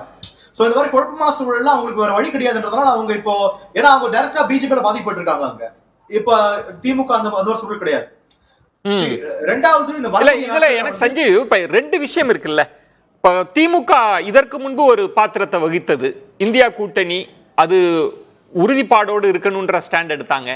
மூன்றாவது அலையன்ஸுக்கான வாய்ப்புகள் வந்தபோது கூட லட்சுமி அவர்கள் குறிப்பிட்ட மாதிரி திரு ஸ்டாலின் அவர்கள் தான் காங்கிரஸ் அல்லாத ஒரு அணி முயற்சிப்பது பாஜக வர்றதுக்கு முயற்சிப்பதற்கு சமம்னு ஒரு ஸ்டாண்ட் எடுத்து இருந்தாங்க. இன்னைக்கு காங்கிரஸ் தான் அந்த உறவை வேண்டான்னு சொல்லிட்டு போயிருக்கிறாங்க. சோ இப்ப தாவேகாவை திமுக இடத்துல வச்சு காய்களை நகர்த்துவாங்களா? அந்த இடம் தாவேகாவுக்கு இனி தேசிய அரசியல்ல தரப்படுமா? அது தாவேகா என்ன பண்ண போறதுன்னு பொறுத்து இருக்கு இல்லையா? ரகு சார் சொன்ன மாதிரி இது வரைக்கும் ஒரு டைரக்டா கொள்கை எதிரி அப்படின்னு சொன்னதை தவிர வேற என்ன பண்ணிருக்காங்க இது வரைக்கும்? அது அவங்க அது கட்சி தேர்தலுக்கு முன்பாகவும் சரி இப்போ ஆட்சியில் இருக்கும் பொழுதும் சரி பெரிய அளவுல பாஜக எதிர்ப்போ அல்லது ஒரு சென்ட்ரல் கவர்மெண்ட் கிட்ட கேட்கக்கூடிய கேள்விக்குள்ள இன்னும் கேட்கல. அது பாலிசி வைஸ் கேட்கக்கூடிய கேள்விகளோ அல்லது பிஎம்சி ஸ்கீம் வரக்கூடிய ஃபண்டோ அல்லது இப்போ நேத்து கூட பாத்தீங்க அப்படின்னா அந்த ஜிராம் ஜியோடைய ஃபண்ட் தமிழ்நாட்டுக்கு வரல. இதை பற்றி பெருசா கேட்கல. முதலமைச்சர் அவர்கள் வந்து பிரதமர் சந்திச்சாரு. அப்ப கூட பெரிய லெவல்ல வந்து அந்த வந்த அறிக்கையில பாத்தீங்க அப்படின்னா கேட்டிருக்கிறார் அப்படின்னு கோருகிறார் தவிர கோரிக்கை வைத்தார் வலியுறுத்தினார் என்ற வார்த்தை எங்கேயும் பயன்படுத்தல. ஓகே. சோ அப்படி இருக்கும்போது அவங்க டோனை பாத்தீங்க அப்படின்னா ஒரு சாஃப்டான டோன் தான் மெயின்டைன் பண்ணோம். அந்த இடம் சஞ்சீவ் இப்போ ஒரு புரிதலுக்காக கேட்கிறேன். ஏதோ அவங்க முன்பு தேர்தலுக்கு முன்பு கடுமையா எதிர்த்தாங்க, இப்ப எதிர்க்கலன்னா அது வேற. அவங்க எப்போதுமே சாஃப்ட் டோன் தான், இல்ல கருத்தே சொல்லாத தன்மை தான் இருக்கு. ஆனா அதிதீவிரமா பாஜகவை எதிர்த்த கட்சியா திமுக இருக்கு. அதே ராகுல் காந்தி ஒரு இடத்துல சொல்றார் பாஜக எதிர்ப்புல அதிதீவிரமா ஒரு மாநிலம் இருக்குன்னா அது தமிழ்நாடு தான்லாம் சொல்லிட்டு அந்த உறவை ராகுல் தான் வேண்டாம் அப்படின்னு சொல்லி காங்கிரஸ் தான் வெளியில வந்திருக்காங்க. இவர் சாஃப்டா இருக்காருன்னு நீங்களே சொல்றீங்க. அப்படிப்பட்ட கட்சியோட தான் 29 வரைக்கும் கூட்டணி ஒப்பந்தமும் போட்டாச்சு அப்படின்னா இதுல காங்கிரஸ் மிஸ்டேக் பண்ணிருச்சா? தேசிய அரசியல் வியூகத்துல மாநில அரசியல் வியூகம் அமைச்சர் பதவி எல்லாம் ஓகே, தேசிய அரசியல்னு பாக்குறப்ப மிஸ்டேக் நடந்து போச்சாப்பாங்க? திமுக வந்த பிற கட்சிகள் பாத்தீங்க அப்படின்னா இன்னும் வந்து டைரக்டா அறிவிக்கல. we are out of the DMK alliance அறிவிக்கல இல்லையா? அவங்க அந்த பக்கம் ஒரு பக்கம் இருக்காங்க. இன்னும் விசிகவும் சரி ஐஎம்எல் போன்ற கட்சிகள் அறிவிக்கல. ஆனா காங்கிரஸ் பாத்தீங்கன்னா அடுத்த நாளே ஒரு பெரிய அறிக்கை விட்டாங்க. It's going to be a long term relationship for the upcoming Lok Sabha, Rajya Sabha and local body election சொல்லிட்டு அதுல கிளியரா மென்ஷன் பண்ணிருந்தது. சோ அந்த இடத்துல காங்கிரஸ் அவசரப்பட்டாங்களோ அப்படின்ற மாதிரி ஒரு விமர்சனம் வைக்கப்படுது. ஏன்னா லாங் டர்ம்ல டிவிக்கு எது போல ஸ்டாண்ட் எடுக்க போறாங்க? Are they going to take an complete anti BJP stand அப்படின்ற மாதிரி ஒரு கேள்வி இருக்கு. இன்னும் அந்த ஸ்டாண்ட் எடுக்கல. ஆந்திரால ஜெகன்மோகன் ரெட்டி முதலமைச்சரா இருக்கும்போது எப்படி ஒரு ஸ்டாண்ட் எடுத்தாரோ, அதாவது பிஜேபிக்கு டைரக்டா எதிர்க்க மாட்டாரு, அதே மாதிரி பெரிய லெவல்ல ஆதரவு தெரிவிக்க மாட்டாரு. ஏன்னா ஓட் பேங்க் அப்படி இருக்கிறதுனால அவருடைய ஓட் பேங்க் அப்படி இருக்கிறதுனால டைரக்டா பிஜேபிக்கு ஆதரவு தெரிவிச்சா அவர் நீங்க சொல்றது ரொம்ப முக்கியமான பாயிண்ட். அப்படி ரொம்ப எந்த கருத்தும் தெரிவிக்காத மாநில கட்சிகள் அடுத்த முறை ஆட்சியை இழந்திருக்கிறாங்க. நீங்க ஒடிசாவை எடுத்துக்கலாம், ஆந்திராவை எடுத்துக்கலாம், ஏன் வந்து கெஜ்ரிவாலை எடுத்துக்கலாம். அது மாநில அரசியலின் வீழ்ச்சியா பார்க்கப்படுது. இன்னைக்கு ராகுல் காந்தி அதிதீவிர பாஜக முன்னெடுத்து தான் கட்டுறாரு. அந்த இடத்துல தான் நான் கேட்கிறேன், தாவேகா அந்த இடத்தை நிரப்புறதுல சிக்கல் இருக்குன்னு நினைக்கிறீங்களா? அந்த பிளேஸ் திமுக வகித்த பிளேஸுக்கு தாவேகா வரதுல சிக்கல் இருக்குன்னு நினைக்கிறீங்களா? இப்ப சட்டமன்ற தேர்தல் அப்படின்றதுனால ஒரு திமுக தீய சக்தின்னு சொல்லிட்டு இப்ப ஆட்சிக்கு வந்தாச்சு. And Lok Sabha elections different game all together. அங்க நீங்க பாஜகவை எதிர்த்து பேசிதான் வரணும் வந்தாகணும். காங்கிரஸ் கூட வச்சுக்கிட்டு காங்கிரஸ் முக்கியமான திமுக பாஜக முக்கியமான எதிரி எங்களோட இருக்காங்களே, இதுக்கப்புறம் நாங்க என்ன டைரக்டா பேசுறோம் அப்படின்ற மாதிரி கேள்வி எடுத்து எழுப்பாங்க. ஏன்னா அவங்க நரேட்டிவ் தான் இருக்கும். நீங்க எதுக்கு பேச மாட்டீங்க, why are you not talking against BJP அப்படின்னா அதான் அவங்க முக்கியமான எதிரியை நாங்க வச்சிருக்கோம் அப்படின்ற மாதிரி தான் அவங்களுடைய டோன் இருக்கும். ஒரு சைடு வந்து திமுகவை பொலிட்டிக்கலா வீக்கெண்ட் பண்ணணும், அதுக்காக காங்கிரஸ் அழைச்சிட்டாங்க. தேர்தலுக்கு முன்பாக இந்த முயற்சி நடந்தது, தேர்தல் நடந்த பிறகு அதுக்கான சூழல் ஏற்படுத்தி காங்கிரஸ் வந்துட்டாங்க. இன்னொரு பக்கம் பாஜக எதிர்ப்பு காட்டணும், அதுக்காக காங்கிரஸ் எனக்கு கூட இருக்கும், நாங்க தான் அவங்க துணையா இருக்கணும் சொல்றாங்க. சோ அடுத்து வரக்கூடிய ஆண்டுகள்ல எது போன்ற ஒரு பிரச்சாரத்தை மேற்கொள்ள போறாங்க, அதை going to take an anti BJP stance அப்படின்ற மாதிரி கேள்வி இருக்கு. சோ அப்படி இருக்க சூழல்ல வந்து சொல்லுங்க, முடிச்சிடுங்க சஞ்சீவ் ப்ளீஸ். இதான் சொல்றேன், 2029 அப்படி இருக்க சூழல் வந்து அந்த ஆன்டி பிஜேபி அப்படின்ற நிலைப்பாடை வந்து தாவேகா சரியா எடுக்கல அப்படின்னா அது காங்கிரஸ்க்கும் வீழ்ச்சி ஆகக்கூடிய சூழல் இருக்கு, அது திமுகக்கு அந்த இடத்துல சாதகமா இருக்கக்கூடிய சூழல் இருக்கு. ஆர்கே, இப்போ இதுல ரொம்ப ரெண்டு முக்கியமான பாயிண்ட். இப்போ லட்சுமி அவர்கள் ரகு அவர்கள் சுட்டிக்காட்டிய இடமும் சஞ்சீவும் அதுதான் சொல்றாங்க. தேசிய அரசியல் அப்படின்னு பாக்குறப்ப லட்சுமி சொன்ன மாதிரி இன்னைக்கு திமுக இருக்கிற எம்பிக்களின் எண்ணிக்கை அதை நம்ம அப்படியே டிசோன் பண்ணிட்டு பேச முடியாது, அதுக்கு ஒரு ரெலவன்ஸ் இருக்க தான் செய்யுன்றது. இப்போ விஜய் அவர்கள் இப்படி சைலண்டா இருக்கிறார் அப்படின்னா தேசிய அவர்ல என்ன பங்கு வகிக்க போகிறார், பாத்திரம் வகிக்க போகிறார்? இப்போ ஒடிசாவில் இருந்தாங்க, ஜெகன்மோகன் நேஷனல் லெவலில் பெருசா நரேஷன் பில்டிங்க்கு அவங்க பயன்படாம இருந்தாங்க. இப்போ விஜய் அவர்களை எப்படி காங்கிரஸ் பயன்படுத்திக்க போகுதுன்னு ஒரு கேள்வி. இல்லை, விஜயை பொறுத்தவரை விஜய் ஒரு ஸ்டாண்ட் எடுக்க வேண்டிய அவசியம் கிடையாது. இப்போ அவருடைய ஸ்டாண்ட்ல இருந்து யோசிச்சு பார்த்தீங்கன்னா, பிரதமரை சந்திக்கிறாரு, அந்த மீட்டிங் வந்து ஒழுங்காக போகல, அதன் பிறகு வந்து ஒரே ஒரு நபரை மட்டும் தான் சந்திக்கிறாரு, நம்முடைய நிர்மலா சீதாராமன். அஃப்கோர்ஸ் இவரை சோமநாதன் சந்திச்சாரு, ஆனால் அவர் தமிழ்நாடு கேடர் ஆஃபீஸர், இன்னைக்கு கேபினெட் செக்ரட்டரியா இருக்காரு, அவ்வளோ. அதை தாண்டி வேற ஒன்றும் கிடையாது. தமிழ்நாடு கேடர் ஆஃபீஸர் சந்திச்சாங்க, சிலர் சந்திக்கவில்லை. அப்போ அந்த அளவுக்கு, அதாவது அமித்ஷா ஒரு அப்பாயின்மெண்ட் கொடுக்குறாரு, அதன் பிறகு வந்து அவர் வந்து கேன்சல் பண்ணிடுறாரு. அவர் வந்து he chooses to meet VD Satheesan instead of கொடுத்து கேன்சல் பண்றாரு. அதன் பிறகு மறுபடியும் இங்க வந்து பயம் வருகிறது. அதனால அன்றைக்கு சாயங்காலம் ஒரு 8 மணி மட்டும் 9 மணி மட்டும் கன்ஃபார்ம் பண்ண மாட்டாங்க. எல்ஓபியோட கூட இருக்கிற அப்பாயின்மெண்ட் கன்ஃபார்ம் பண்ண மாட்டேங்கிறாங்க. அப்போ இந்த அளவுக்கு பிரச்சனை இருக்கிற நபர் வந்து என்னை பொறுத்தளவு ஸ்டாண்ட் எடுக்க வேண்டிய அவசியம் இல்லை. மத்தியில ஒவ்வொரு விஷயம் நடந்து கொண்டிருக்கு.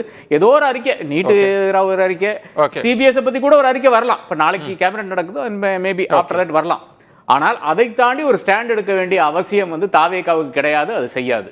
லட்சுமி, அப்ப அப்படி சைலண்டாவே இருப்பது காங்கிரஸுக்கு உகந்ததா இருக்குமா? அப்ப தேசிய அளவில் பாத்திரம்ன்றது வந்து நாங்க நல்லுறவை பேணுவோம், அமைதியாக இருப்போன்றது தாவேகாவுக்கு அதுதான் ரோலா இருக்குமா? அப்படி இருக்குமா? ஆமா, இங்க ஸ்டேட்ல வந்து எலக்ட்ரல் பெனிஃபிட்ஸ் மட்டும் இருந்தா போதும் காங்கிரஸ்க்கு. இன்னைக்கு ஆட்சியில பங்கு இருக்கு அவங்களுக்கு. அதை தாண்டி அடுத்த தேர்தல் வரும்போது தாவேகாவோடு பயணிக்க போகும்போது அது வந்து அவரோட அந்த பாப்புலாரிட்டி, விஜயோட பாப்புலாரிட்டி, தேர்தல் ஆதாயம் கிடைச்சா போதும், அது மட்டும் போதும் காங்கிரஸுக்கு. அவங்களுக்கு அதை தாண்டி இப்ப வந்து தேசிய அளவுல கூட நிக்கிறதுக்கு திமுக போல அல்லது வந்து யுபிடி சிவசேனா போல அவங்களுக்கு ஆட்கள் இப்போதைக்கு தேவையில்லை காங்கிரஸுக்கு. அவங்களுக்கு அதாவது பார்லிமெண்ட்ல கஷ்டம்தான், ஆனா எலக்ட்ரல் பெனிஃபிட்ஸ் மட்டும் அவங்க தமிழ்நாட்டுல போதும்னு நினைக்கிறாங்க.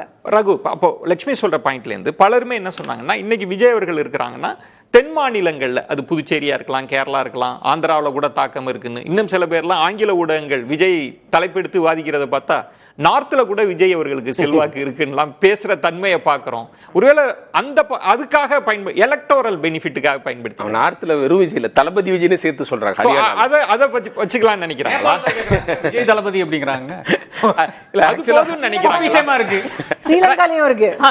நான் இப்படி கேட்கிறேன், நமக்கு வந்து சித்தாந்தம், கொள்கை, ஸ்டாண்ட் எல்லாம் வேண்டாம், எனக்கு வாக்குகளை கொண்டு வரணும், அதுக்கான ஒரு விசையா விஜய் இருப்பாரு.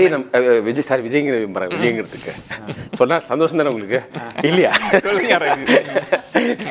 வந்து இப்போ நம்ம திமுக டெம்ப்ளேட்டை வச்சுக்கிட்டு நம்ம வந்து இவர் ஏன் பேசலன்னு கேட்கிறோம். ஓகே, எம்ஜிஆர் டெம்ப்ளேட் ஒன்று இருக்கு, ஏன் ஜெயலலிதா டெம்ப்ளேட் இருக்கு, எடப்பாடி பழனிசாமி டெம்ப்ளேட் இருக்கு. இவர் வந்து எம்ஜிஆர் தான் ஆதர்சமா பாக்குறாரு. எம்ஜிஆர் என்னைக்கு வந்து மத்திய அரசை எதிர்த்து இருக்கிறாரு? அதாவது திமுக கூட்டணி, திமுகவோட இந்திரா காந்தி கூட்டணி இருந்த போது கூட ரொம்ப பிட்டரா ஒரு எலெக்ஷன் ஃபைட் பண்ணி அது வாழ்வா சாவா எலெக்ஷன் பண்டுட்டி ராமச்சந்திரன் ரகு. அதுல அதுக்கப்புறம் கூட ஒரு இடம் ரகு, இவரோட விஷயம் என்னன்னா, எம்ஜிஆர் அவர்கள் மத்திய அரசோடு இணக்கமாவே இருப்பார். அவர் கரம் அங்கதான் பிடிச்சிருப்பார். இவர் எதிர் முகாம்ல இருந்துட்டு எப்படி அமைதி? எதிர் முகாம் அதாவதுங்க, இவர் எல்லா இடத்துலயும் ஒரு மாதிரி ஒரு கார்டியல் ரிலேஷன்ஷிப் வச்சிருக்காரு. ஓகே. இப்ப பிரேமலதா எதுக்கிறதுக்கு ஃபுல் த்ரோட்ல எதுக்க மாட்டேங்கிறாங்க, பிஎம்கே எதுக்க மாட்டேங்கிறாங்க, அவங்க வீட்டுக்கு எல்லாம் போயிருக்காரு. சோ இவர் திமுகவை தவிர வேற யாரையுமே எதிரின்னு அவர் பார்க்கல. அதெல்லாம் நம்ம ஆக்சுவலா டீகோட் பண்ணணும். நீங்க திமுக டெம்ப்ளேட்லயே நம்ம பேசிக்கிட்டு இருக்கோம். சஞ்சய், இனி எப்படி போகும்னு நினைக்கிறீங்க? இனி இப்போ மாநில தேர்தல் முடிஞ்சாச்சு, இனிமேல் இடைத்தேர்தல் தான். அதை தாண்டி தேசிய அரசியல், நாடாளுமன்ற தேர்தல் அப்படின்னு போறப்ப எப்படி இருக்கும்? குறிப்பா திமுக தாவேகான்னு வச்சா எப்படி இனி காய்கள் நகரும்னு நினைக்கிறீங்க? ஏற்கனவே நான் சொன்ன மாதிரி தாவேகா எது போல ஸ்டாண்ட் எடுக்க போறாங்க அப்படின்ற மாதிரிதான் அதை பொறுத்து இருக்கு. ஏன்னா காங்கிரஸ் வந்து ஒருவேளை டிவிகே வந்து ஒரு ஆன்டி பிஜேபி ஸ்ட்ராங்கான ஸ்டான்ஸ் எடுக்கு அப்படின்னா திமுக எக்ஸ்போஸ் பண்ணுவாங்க தாவேகாவை. அது காங்கிரஸுக்கும் பாதகமா முடிய வாய்ப்பு இருக்கு. அதே மாதிரி தேசிய அளவில் சொன்ன மாதிரி நான் சொன்ன மாதிரி அடுத்து சார் சொன்ன மாதிரி ரகு சார் சொன்ன மாதிரி யூபி எலெக்ஷன் அடுத்த வருஷம் வருது. சோ அதுக்கு வந்து 29 பார்லிமெண்ட் அடுத்து வரக்கூடிய பார்லிமெண்ட் எலெக்ஷனை விட அவங்களுக்கு முக்கியமானது வந்து அவங்களுடைய அசம்பிளி எலெக்ஷன். காங்கிரஸ் வந்து சொதப்பிடுவாங்க, ஒரு தேர்ட் தனியா கண்டெஸ்ட் பண்ணா ஒரு எக்கோ வருது. சோ அவங்க சொதப்பிடுவாங்கன்றதுக்காகவே பாத்தீங்க அப்படின்னா காங்கிரஸ் எப்படியும் அகாமடேட் பண்ண பார்ப்பாங்க. ஏன்னா ஏற்கனவே அந்த சம்பவம் நடந்தது பீகார்ல பாத்தீங்க அப்படின்னா ஆர்ஜேடி வந்து இதனால தோத்துது. அதே போல திமுக அதே போல சூழல்பட்டது. சோ அந்த சிச்சுவேஷன் வராம பாத்துப்பாங்க. சமாஜ்வாடி பார்ட்டி யூபியில மேக் ஷூர் காங்கிரஸ்ல இருந்து ஒரு 120 சீட் கேட்கறாங்க அப்படின்னா ஒரு 80 இருந்து 70 சீட் கொடுத்து அதை முடிக்க பார்ப்பாங்க. சோ அப்படிதான் போகும்னு நினைக்கிறேன் நான். ரகு சஞ்சீவ் சொன்னதுலேருந்தே நான் கண்டினியூ பண்ணணும்னு நினைக்கிறேன். 27ல வந்து அகிலேஷ் சீஃப் மினிஸ்டர் ஆயிட்டார்னு வச்சுக்கலாம் யூபியில. அவரு தான் திமுக கூட்டணியோட அப்ப ஒரு தேசிய முன்னணி இருந்ததுல, லேட் 80ஸ்ல பிரைம் மினிஸ்டர் கேண்டிடேட் அகிலேஷ் இருப்பாரு. ஏன்னா அப்ப வந்து இவருக்கு வந்து பவர் இருக்காது. தேஜஸ்வி வந்து ஸ்டேட்லயே ஒன்னும் வீக்கா தான் இருக்காரு. பதவி எழுந்து கட்சியை காப்பாத்துற ஒரு தர்ம சங்கடமான நிலைமையில மம்தா இருக்காங்க. அவங்க யாருமே பேச மாட்டாங்க. இவங்களை நீங்க ஆர்கனைஸ் பண்ணி ஒரு கூட்டணியை, மூணாவது அணியை திமுக அமைக்க முயலும். அவங்களுக்குள்ள ஒரு சினர்ஜி இருக்குது. மண்டல் பாலிடிக்ஸ்ல ஓரளவுக்கு ஒரு கருத்தொற்றுமை இருக்குது. தேஜஸ்வியோட அகிலேஷோட அந்த ஓபிசி பாலிடிக்ஸ் தான் திமுக. நீங்க சொல்றீங்க வந்து மூன்றாவது அணின்னா முன்பு என்ன சொல்லுவாங்கன்னா பிரதமர் முகம் இருக்காதுன்னு. நீங்க சொல்லுவீங்க பிரதமர் முகம் அகிலேஷ் ஜெயிக்கணும்னா ஜெயிச்சார்னா நீங்க வந்து ஒரு யூபி சீஃப் மினிஸ்டரா, யூபி ஒரு பெரிய ஸ்டேட், அவங்கள நீங்க வந்து பிரைம் மினிஸ்டர் கேண்டிடேட் நிறுத்த முடியும். திமுக எந்த பிரச்சனையுமே இருக்காது. விபி சிங் அங்கே தானே வந்தாரு. அதே மாதிரி விபி சிங்கோட ஒரு better candidate. V P Singh upper caste, இவர் வந்து ஒரு ஓபிசிக்கு ஒரு சரியான முகம். அதை செய்வாங்கன்னு தோணுது. இன்னொரு இடம் ஆர்கே, இப்போ ப. சிதம்பரம் அவர்கள் நேர்காணல்ல என்ன சொல்றாங்கன்னா, இந்தியா கூட்டணியை கட்டமைச்சு பலப்படுத்துறதுல வியூகத்தோடு நம்ம செயல்படணும். அதுல வந்து காங்கிரஸ் தான் தலைமையின்லாம் வலியுறுத்தக்கூடாது, அதுக்குள்ள பெரிய வியூகம் இருக்கணும்லாம் சொல்றாங்க. அப்படி ஒரு காங்கிரஸும் நாங்க இல்லைன்னு சொல்லி திமுக அகாமடேட் பண்ண வாய்ப்பு இருக்கா? இல்ல ரகு சொல்ற மாதிரி மூன்றாவது அணி அப்படிதான் போகிறதுக்கு வாய்ப்பு இருக்கா? இல்லை, காங்கிரஸினுடைய பெரிய பிரச்சனை என்னன்னு பார்த்தீங்கன்னா, இந்த மன்னர்கள், குறுநில மன்னர்கள் இருக்கல, ராகுல் காந்தி இவங்களெல்லாம் அணுகவே முடியாது. அப்போது அகிலேஷ் யாதவ் பல முறை சொல்கிற விஷயம் என்னென்னு பார்த்தீங்கன்னா, இப்போ போன 2017 தேர்தலிருந்து சொல்கிற விஷயம் என்னென்னு பார்த்தீங்கன்னா, காங்கிரஸ் எங்கூட பேசணும்ப்பா அப்படிங்கிறாரு. அவர் தானே பெரிய கட்சி, அங்கே அவர் கூட தான் நீங்கள் தானே போய் பேசணும். சென்னையில் தமிழ்நாட்டில் செஞ்ச அதே விஷயத்தை 2017 செஞ்சுட்டு இருக்கிற கட்சி தான் காங்கிரஸ். 14 அதிகாரம் போது 17 கூட மிதப்பில் தான் இருக்காங்க. நாங்கள் தான் அதிகாரத்தில் இருக்கவங்க மிதப்பில் தான் இருக்காங்க. இப்போ அதே மாதிரி தான் இருக்கிறாங்க. அப்போ யாருக்குமே எஸ்பி ஆனாலும் சரி, பிஎஸ்பி ஆனாலும் சரி, ஆர்ஜேடி ஆனாலும் சரி, ஒரு கட்சி கூட காங்கிரஸ் கூட வைக்க மனதார அவர்கள் வந்து வைக்க மாட்டாங்க, கூட்டணி வைக்க மாட்டாங்க, வேற வழி இல்லாம வைத்துக் கொண்டிருக்கிறார்கள். அப்ப இன்னைக்கு அதுக்கு ஒரு இன்னொரு ஆப்ஷன் ஓபன் ஆகுது.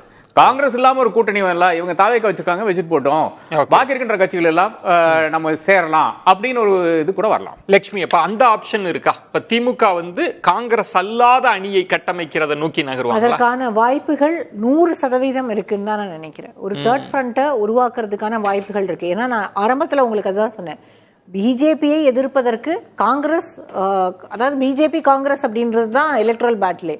இப்போ காங்கிரஸால தேசிய அளவில் எல்லா மாநிலங்கள்லையும் பிஜேபியை எதிர்த்து வெற்றி பெற முடியும் அப்படின்னா தான் இந்த ரீஜனல் பார்ட்டிஸோட ஸ்ட்ரென்த் காங்கிரஸுக்கு ஆட்சி அமைப்பதற்கு உதவும். ஆனால் அந்த வேலையை காங்கிரஸ் பெரும்பாலான மாநிலங்களில் செய்யலை. அவங்க இன்னமும் வந்து பார்ட்டி நிறைய மாநிலங்களில் அவங்களுக்கு பார்ட்டியே இல்லாமல் இருக்கு. அங்கெல்லாம் அவங்க போய் பில்ட் பண்ணவே இல்லை. பக்கத்தில் இருக்க ஆந்திராவில் அவங்களுக்கு கட்சியே கிடையாது. அங்கே வந்து ஜெகன் ரெட்டிக்கும் சந்திரபாபு நாயுடுவுக்கு எதிராக தான் பொலிட்டிக்ஸே இருக்கு. காங்கிரஸ் அங்க இல்லவே இல்லை. தெலுங்கானாவில் பெரிய போராட்டத்துக்கு பிறகு 10 ஆண்டுகளுக்கு பிறகு அங்க வந்து ஆட்சிக்கு வந்திருக்கு. அதுல லட்சுமி, இப்போ நிறைய புள்ளி விவரங்கள், இந்த தேர்தல் வியூக வகுப்பாளர்கள் தானே காங்கிரஸ்க்கு வந்து சொன்னாங்க அறிவுரை வந்து திமுகவிடமிருந்து வெளியில வாங்கன்னா, ஒருவேளை விஜயை வைத்து தென் மாநிலங்கள் அந்த 120 சீட் அப்படி ஏதாவது கணக்கு போட்டு இது பண்றாங்களா? தென் மாநிலங்கள்ல இது வந்து விஜயனுடைய பாப்புலாரிட்டி அவங்களுக்கு ஒரு பெரிய பலமா இருக்கும். ஏன்னா நீங்க இன்னைக்கு ஹைதராபாத்ல இல்ல வந்து ஆந்திராவில் பெரும்பாலான பகுதிகளில் விஜய் வந்து ரொம்ப பாப்புலரான ஃபேஸ். கர்நாடகாவிலையும் அப்படிதான், கேரளாவிலையும் அப்படிதான்.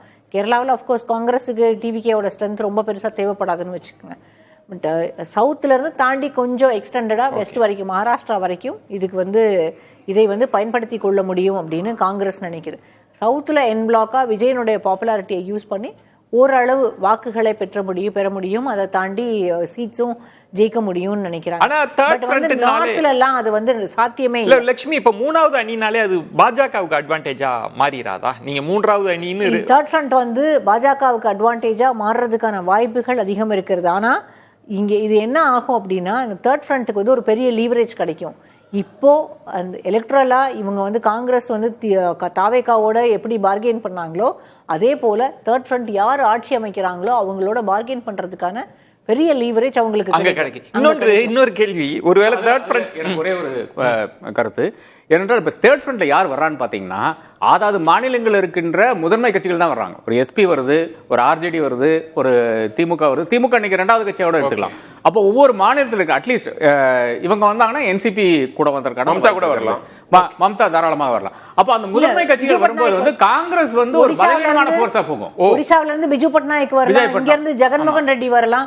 அதற்கு பிறகு மகாராஷ்டிரால இருக்கக்கூடிய 2 பெரிய கட்சிகளும் பிஜேபியை தாண்டி என்சிபியும் சிவசேனாவும் வரலாம். இப்போ காங்கிரஸோடு முரண்பட்டு நிற்கக்கூடிய எல்லாருமே வந்துருவாங்க கூட.